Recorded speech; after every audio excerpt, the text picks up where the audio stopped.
प्रियंका जी कह रही है कि लोग राहुल गांधी को देखकर कांपते हैं। इस बात से मैं एग्री करता हूं।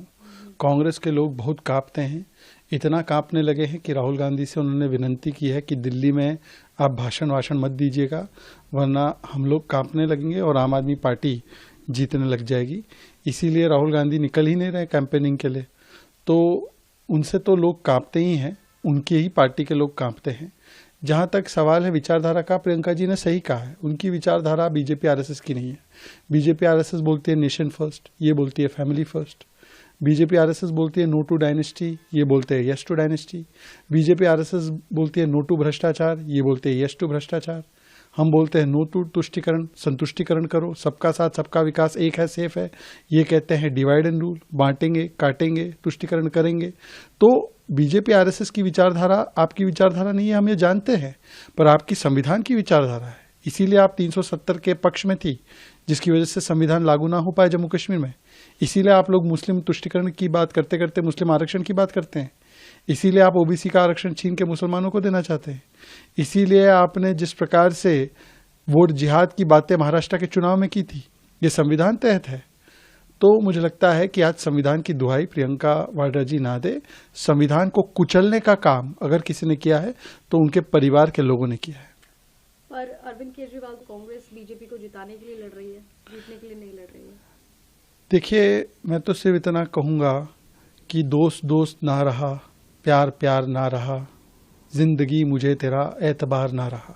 आजकल अरविंद केजरीवाल ये गाना गा रहे हैं आम आदमी पार्टी के लिए, और 6 महीने पहले गा रहे थे हम साथ साथ हैं, अब हो गए हम आपके हैं कौन।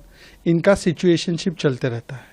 मतलब ऐसा है कि हर 2 महीने में ये लोग साथ आ जाते हैं और फिर मिलकर अपने अपने ambition, corruption, commission, division, confusion और मोदी के प्रति ऑब्सेशन, इसके लिए एक साथ आ जाते हैं और फिर 2 महीने बाद इनका तलाक हो जाता है। अब फिर से जब चुनाव हार जाएंगे तो 2 महीने बाद फिर से साथ आ जाएंगे।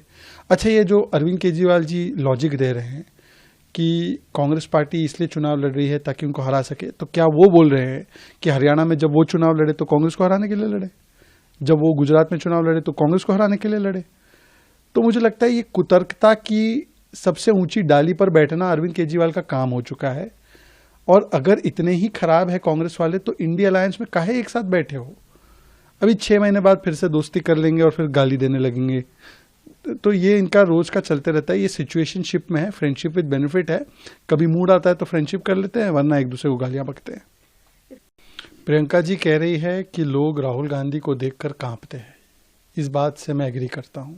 कांग्रेस के लोग बहुत कांपते हैं, इतना कांपने लगे हैं कि राहुल गांधी से उन्होंने विनती की है कि दिल्ली में आप भाषण मत दीजिएगा, वरना हम लोग कांपने लगेंगे और आम आदमी पार्टी जीतने लग जाएगी।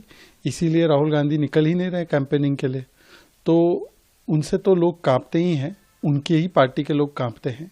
जहां तक सवाल है विचारधारा का, प्रियंका जी ने सही कहा है, उनकी विचारधारा बीजेपी आरएसएस की नहीं है। बीजेपी आरएसएस बोलती है नेशन फर्स्ट, ये बोलती है फैमिली फर्स्ट। बीजेपी आरएसएस बोलती है नो टू डायनेस्टी, ये बोलते हैं yes to dynasty. BJP RSS बोलती है नो टू भ्रष्टाचार, ये बोलते हैं यस टू भ्रष्टाचार। हम बोलते हैं नो टू तुष्टिकरण, संतुष्टिकरण करो, सबका साथ सबका विकास, एक है सेफ है। ये कहते हैं डिवाइड एंड रूल, बांटेंगे काटेंगे तुष्टिकरण करेंगे।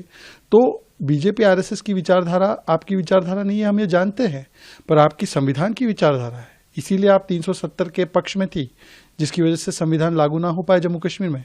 इसीलिए आप लोग मुस्लिम तुष्टिकरण की बात करते करते मुस्लिम आरक्षण की बात करते हैं।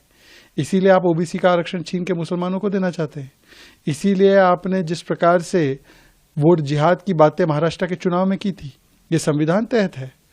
तो मुझे लगता है कि आज संविधान की दुहाई प्रियंका वाड्रा जी ना दे। संविधान को कुचलने का काम अगर किसी ने किया है तो उनके परिवार के लोगों ने किया है। अमर उजाला जीवांजलि के सारथी की मदद लें और महाकुंभ में स्नान जरूर करें।